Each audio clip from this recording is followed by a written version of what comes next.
बाबा बागेश्वर धाम निकले पाखंडी। ये कहना मेरा नहीं है, ये तकरीर करी है मुफ्ती सलमान अजहरी साहब ने, जिसे आज मैं पहली बार सुनने जा रही हूँ। हे हाय हेलो नमस्ते जी, सत श्री अकाल, अस्सलाम वालेकुम। मैं निधि शर्मा इंडिया से, और मुझे भी बड़ा अचंबा हुआ है सुनकर के कि धीरेन्द्र कृष्ण शास्त्री जी बाबा बागेश्वर धाम सरकार पर इतना बड़ा आरोप क्यों लगा दिया गया है, किसने लगाया है। तो इसी खोज में हम आज निकल पड़े हैं और आज हम सुनेंगे एक मुफ्ती साहब को। अब मैं ये नहीं कह सकती बिल्कुल भी कि ये मुफ्ती जी सही बोल रहे हैं, क्योंकि मैंने इन्हें कभी सुना नहीं है। और मेरा एक सवाल आपसे भी है कि क्या मुफ्ती और मौलवी साहब एक ही होते हैं? कमेंट सेक्शन में मेरे को जवाब दे दीजिएगा ना। देखिए, क्योंकि मैं इस्लामिक वीडियोस बनाती हूँ, आप सब जानते हैं, तो इसका मतलब ये नहीं है मैं ये कहूँ कि ये मुफ्ती साहब बिल्कुल सही कह रहे हैं और बाबा बागेश्वर धाम गलत हैं। मैं ये ज़रूर कह सकती हूँ, जितने वीडियोस मैंने बाबा जी के देखे हैं, मुझे बहुत बड़ा पाखंड लगता है जिस तरीके से वो लोगों के अंदर से भूत निकालते हैं, प्रेत निकालते हैं। ये बहुत बड़ा एक स्कैम चल रहा है इंडिया के अंदर। साइकोलॉजिकल डिसऑर्डर्स जिन लोगों को हो जाते हैं ना, उनको ऊपर की हवा का करार दे दिया जाता है कि इसके ऊपर कोई भूत आ गया है, कोई जिन्नात आ गया है। Strict actions should be taken against this heinous act that's going on. बहुत अजीब लगता है मुझे देख करके, दुख होता है। और वीडियो के डिस्क्लेमर में मैं आपको ये भी बता देना चाहती हूँ कि ऐसा नहीं है इन मुफ्ती साहब का एक वीडियो हम देख लें, उसे देख करके हम कहेंगे यार ये तो बहुत अच्छे आदमी है, क्योंकि ऐसे तो बाबा बागेश्वर धाम के भी ऐसे बहुत सारे वीडियोस हैं जिन्हें आप देख करके कहेंगे कि ये तो इन्होंने बहुत अच्छा कथा वाचन करा है। तो यहाँ पे होती है सिर्फ हक की बात, सच की बात। तो एक बार इस वीडियो को एक्सपीरियंस कर लें, उसके बाद अपना भी अपन विचार विमर्श करके एक अच्छी सी मीठी मीठी प्यारी प्यारी गुफ्तगू करेंगे। धीरेन्द्र कृष्ण शास्त्री जी मुझे नहीं पसंद, और ना ही मैं उनके किसी भी प्रोग्राम का समर्थन करती हूँ। तो उनके जितने भी भक्त लोग हैं, या मैं कहूँ कि अंधभक्त लोग हैं, वो इधर इकट्ठा होकर के प्लीज़ नेगेटिव कमेंट्स मत करना। अदरवाइज आपको रिप्लाईज में मेरे बहुत प्यारे प्यारे मुस्लिम भाई बहन हैं, वो बड़े आदर से, नेकी से, तहजीब व अदब से जवाब दे देंगे। इतना मुझे मेरे भाई और बहनों पर भरोसा है, मेरे प्यारे प्यारे दोस्त हैं सब। कैसर खाली साहब की निजामत अल्लाह उन्हें सलामत रखे। बार बार वो एक पाखंडी का नाम इस मिंबर पर ले रहे थे। पाखंडी, ओके। मुझे मुनासिब नहीं लगता ये पाकीज़ा मिंबर उन खबीसों के जिक्र से हम क्यों इन पाकीज़ा महाफिल को इस्तेमाल करें। इसलिए कि हमें पता है नबी पाक सल्लल्लाहु अलैहि वसल्लम की अजमत क्या है। किसी के भौंकने से कुछ होगा नहीं, तू घटा है से किसी के न घटा है न घटेगा। या रसूल अल्लाह, जब बढ़ाए तुझे अल्लाह ताला तेरा।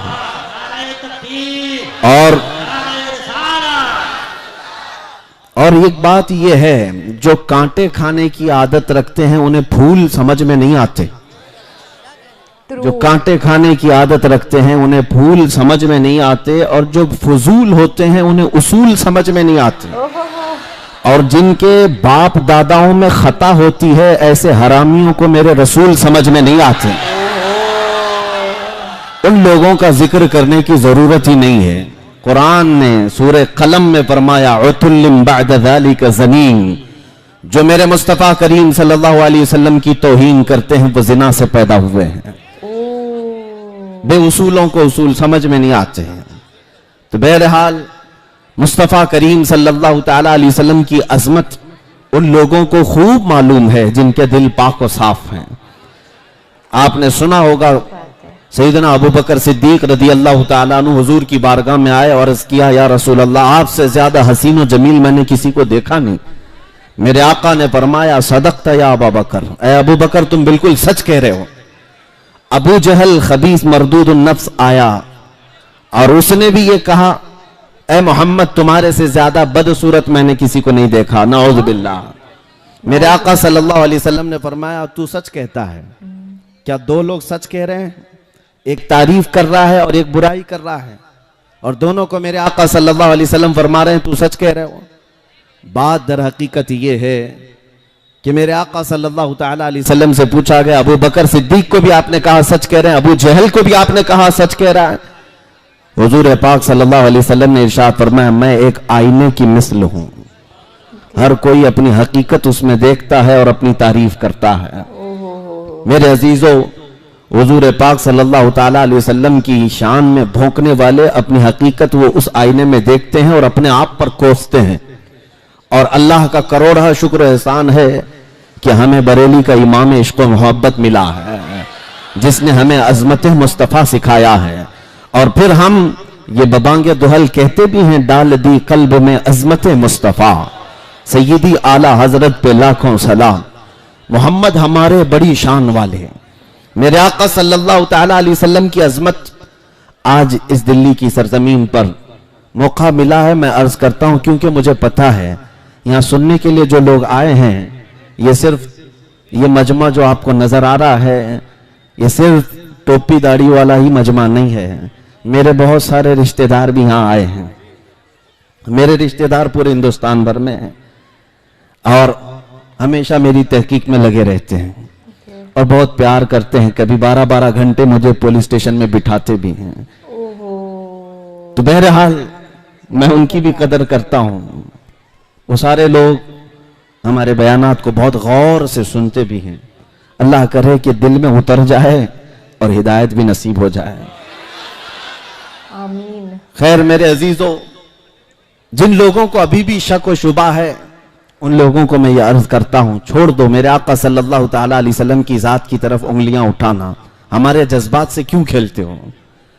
हम है ना, गालियां दो हमें, हमारे माँ बाप दादाओं को गालियां देते हो, सह लेंगे। दिल्ली वालों को तो आदत पड़ गई है फसादात सहने की। घर जलाए जाते हैं, तोड़ फोड़ दिए जाते हैं, खामोश रहते हैं। लेकिन अजमत इस्लाम और अजमत रसूल पर उंगली उठाओगे तो फिर हम अपने लुटे हुए घर और अपने कटे हुए बच्चे नहीं देखते। नबी पाक सल्लल्लाहु ताला अलैहि वसल्लम के लिए हम अपने जिस्म के खून का आखिरी कतरा तक जमीन पर बहाने को तैयार हैं। इसलिए कि हमारा यकीन यह है कि जिंदगी में जो कुछ है वो मेरे मुस्तफ़ा की बरकत से है। अगर हम उनके नहीं हो सके तो फिर किसी के नहीं होंगे। एक बात याद रखो, इकबाल ने कहा है, आबरूए मां जनाम मुस्तफ़ास्त। हम सब की इज्जत और आबरू मुस्तफ़ा के नाम से वाबस्ता है। हरचे दरी दुनिया बादे मुस्तफ़ास्त।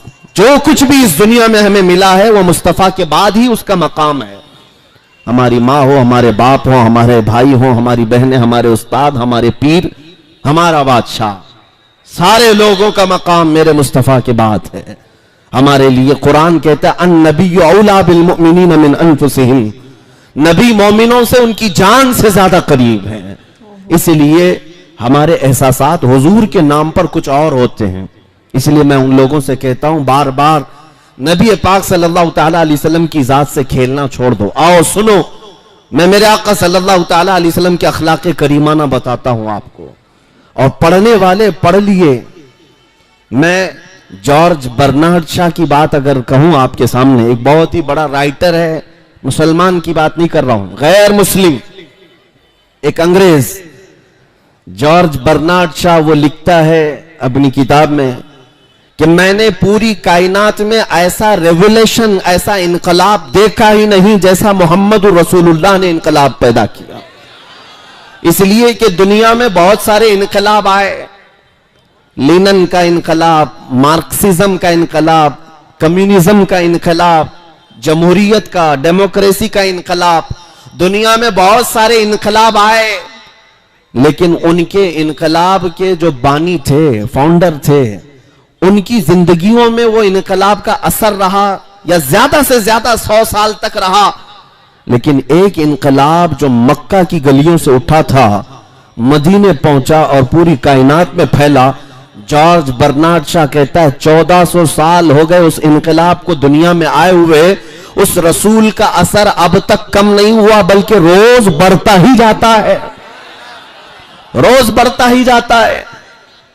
ये मैं नहीं कहता, गैर मुस्लिम जॉर्ज बर्नार्ड शॉ की लिखी हुई बात मैं कह रहा हूं आपके सामने। वो इसलिए कि अकल साफ होगी, मुताला किया होगा, समझ में आ जाएगा मेरे नबी की जात क्या है। और इसी तरह हमारे इस मुल्क के भी कई ऐसे नॉन मुस्लिम लोग हैं जो मुफक्किरीन हैं और बहुत सारी किताबों के मुसन्निफ भी हैं। उन्होंने भी मेरे आका सल्लल्लाहु ताला अलैहि वसल्लम के मुतालिक क्या कहा है। मैं अपने नौजवान बच्चों से कहूंगा, मोहनदास करमचंद गांधी ने क्या लिखा, डॉक्टर B.R. अंबेडकर ने क्या लिखा है, और भी बहुत सारे लोग हैं, रविंद्रनाथ टैगोर, और भी कई ऐसी शख्सियात का मैं तुम्हारे सामने जिक्र कर सकता हूं जिन्होंने मेरे आका सल्लल्लाहु अलैहि वसल्लम की अजमत का एतराफ किया है। हुजूर अकरम सल्लल्लाहु ताला अलैहि वसल्लम की शान को उन्होंने लोगों के सामने बयान किया। हत्ता के सिखों के सबसे बड़े गुरु नानक ने तो बाज़ाब्ता मेरे आका सल्लल्लाहु अलैहि वसल्लम की शान में कई नाते लिखी हैं। आप बताइए। और उन्होंने ये कहा है, मोहम्मद ना है भक्ति ना हिज। मोहम्मद सल्लल्लाहु ताला अलैहि वसल्लम को छोड़ दिया जाए तो कोई इबादत ही नहीं है। अरे ये मैं नहीं कह रहा हूं, जिन्होंने इस्लाम या कुरान या हदीस पर अमल करने का अज़्म नहीं लिया, उन लोगों ने ये लिखा है। इससे पता चलता है अल फज़्लु लिमा शहीद बिहिल आदा, गवाही जिसकी दुश्मन देते हैं उसी की तो फजीलत है। फजीलत उसी की है जिसकी दुश्मन भी गवाही देते हैं।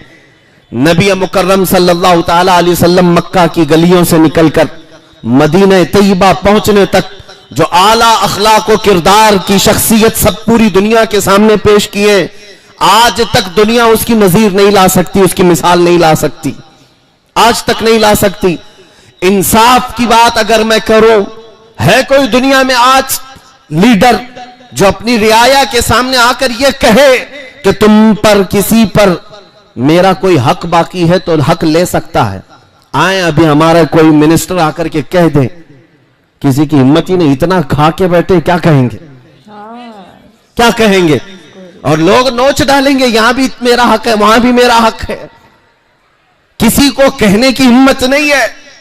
मुस्तफा करीम सल्लल्लाहु अलैहि वसल्लम की जात वो है कि पूरे भरे मजमे में मस्जिद नबवी में सहाबा मौजूद है, उस वक्त कहते हैं, ऐ लोगों, तुम में से किसी भी शख्स के ऊपर मेरा कोई हक बाकी है या मुझ पर तुम्हारा कोई हक बाकी है तो मुझसे ले सकते हो। एक सहाबी खड़े हुए कहा, हां मेरा हक बाकी है आपके ऊपर। मजमे में से एक सहाबी खड़े हुए कहा, मेरा हक बाकी है आप पर। हुजूर ने फरमाया, क्या हक है? कहा, एक गज़वे में हम जा रहे थे, उस वक्त मुजाहिदीन की सफ सीधी करते करते मैं थोड़ा आगे आ गया था, आपने मुझे छड़ी से मारा था, मैं बदला लेना चाहता हूं। अल्लाहु अकबर। कौन कह रहा है? सैयदुल अंबिया, जिसके दरबार की सलामी सैयदुल मलाइका लेने के लिए बेकरार हो, फरिश्ते जिसकी एक झलक देखने को बेकरार हो, उस रसूल के सामने उनके एक सहाबी खड़े होकर कहते हैं, आपने फला वक्त छड़ी से मुझे मारा था, मैं बदला लेना चाहता हूं। नबी पाक सल्लल्लाहु अलैहि वसल्लम ने नहीं फरमाया, तुम कौन होते हो मुझसे इस तरह की बात करने वाले, बल्कि कहा, अगर ऐसा है तो आ जाओ। सहाबा खड़े हुए, कहा, या रसूल अल्लाह सल्लल्लाहु अलैहि वसल्लम, क्या ये हमारी आंखों के सामने होगा? हुजूर ने फरमाया, ये निजाम अदल है, यह अदालत इस्लाम ने सिखाई है। मेरे आका ने फरमाया, आओ करीब आओ। वो सहाबी करीब आए। उन्होंने एक और ख्वाहिश का इजहार किया, जिस वक्त आपने मुझे छड़ी लगाई थी उस वक्त मेरे बदन पर जुब्बा नहीं था, नंगी पीठ थी। अच्छा, okay, so this video just got over right now. मुझे नहीं पता था कि ये पूरी एक तबलीगी जमात होगी। बेसिकली स्टार्टिंग में इन्होंने अपना बयान दिया कि क्यों इन्हें लगता है कि बाबा बागेश्वर धाम एक पाखंडी बाबा हैं। उसके बाद ही कंटिन्यूड अपनी इस्लामिक नॉलेज को स्प्रेड करना। देखिए, मुझे ये बात बहुत अच्छी लगी कि इन्होंने गांधी जी का एग्जाम्पल दिया, गुरु नानक साहब का एग्जाम्पल दिया, पर इन्होंने ये नहीं बोला कि सिर्फ इस्लाम ही ठीक है और बाकी सारे जो धर्म हैं वो सही नहीं है और सबको इस्लाम कबूल कर लेना चाहिए। आप समझ रहे हैं, ऐसे जो भाषण होते हैं इनसे हेट स्प्रेड होती है। उन्होंने काफी नाटकीय रूपांतर ऐसे दिखाए कि एक मुस्लिम लेडी को लेकर के आगे, I don't know, I don't think so that कि वो मुसलमान ही थी क्या, क्योंकि जिस तरीके से वो शब्द बोल रही थी वो ऑलरेडी अपने अम्मी अब्बू को माता जी पिताजी कह रही थी। और भी मैंने उनका पूरा वीडियो देखा था, शायद हो सकता है आपने भी देखा हो, तो it felt like a drama. और ये बात भी सच्ची है कि काफी मुसलमान अपनी इच्छा से सनातन धर्म को एक्सेप्ट करते हैं और काफी हिंदू भी, क्रिश्चियन भी अपनी स्वे इच्छा से इस्लाम को कबूल करते हैं। एंड मोस्टली यही होता है कि जो जिस धर्म के अंदर पैदा हुआ होता है वो उसे ही ताउम्र कंटिन्यू करता है। अब असल बात यह आ जाती है कि वो सही प्रैक्टिस कर रहा है अपने धर्म को या फिर सूडो प्रैक्टिसेस कर रहा है। बहुत बार शिर्क होता है, अब वो धर्म के अंदर नहीं होता पर लोग खुद ब खुद बना लेते हैं। जैसे कि सनातन धर्म के अंदर यजुर्वेद में लिखा हुआ है कि ईश्वर जो हैं, भगवान जो हैं, उनकी कोई प्रतिमा नहीं है, उनकी कोई इमेज नहीं है, वो फॉर्मलेस है। अब क्योंकि उन्होंने पूरी कायनात क्रिएट करी है तो हम इमेजिन नहीं कर सकते वो कितने बड़े हैं, कैसे दिखते हैं। पर हाँ, आसमान में देख करके ये ज़रूर कह सकते हैं कि ए परमपिता परमेश्वर भगवान जी, आपने क्या दुनिया बनाई है। जैसे मुसलमान कहते हैं ना, अल्लाहु अकबर, मतलब गॉड इज़ ग्रेट। और मुस्लिम्स जो होते हैं कुछ,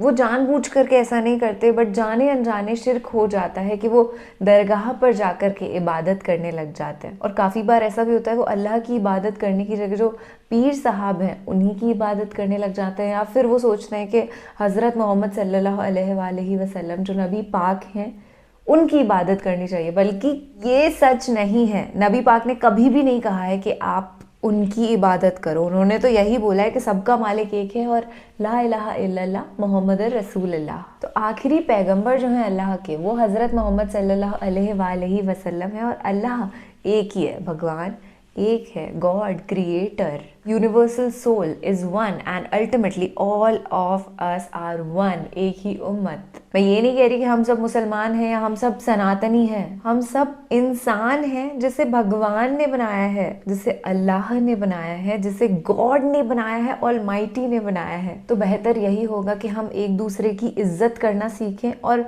गुस्ताखे रसूल होना या किसी भी भगवान के अवतार की अवहेलना करना बहुत ही गलत बात है। आप किसी और की मान्यताओं को ठेस पहुंचा रहे हैं। और इतना हम कन्फर्मिटी से कह सकते हैं कि अभी जो भी सारे लोग इस वीडियो को देख रहे हैं वो ग्रोन अप पीपल हैं। तो दरख्वास्त ये करना चाहूँगी कि ज़्यादा से ज़्यादा लोगों में इस वीडियो को आप स्प्रेड कर सकते हैं। और नहीं भी करना तो it's all right, but behave like a real human being, which you definitely do. क्योंकि इस वीडियो को यहाँ तक देख पाना, इसका मतलब दिल में भरा हुआ है प्यार, ना केवल नबी पाक के लिए बल्कि पूरी कायनात के लिए। तो हाँ, आज के लिए बस इतना ही। आप अपना और अपने पूरे परिवार का ख्याल रखिएगा। बेहद खुशी मुझे हुई है आपसे मिलकर के, और उम्मीद करती हूँ आपका पूरा जीवन मंगलमय हो। आप हमेशा अहिंसा का पैगाम दें, खुशी का पैगाम दें, प्यार मोहब्बत का पैगाम दें।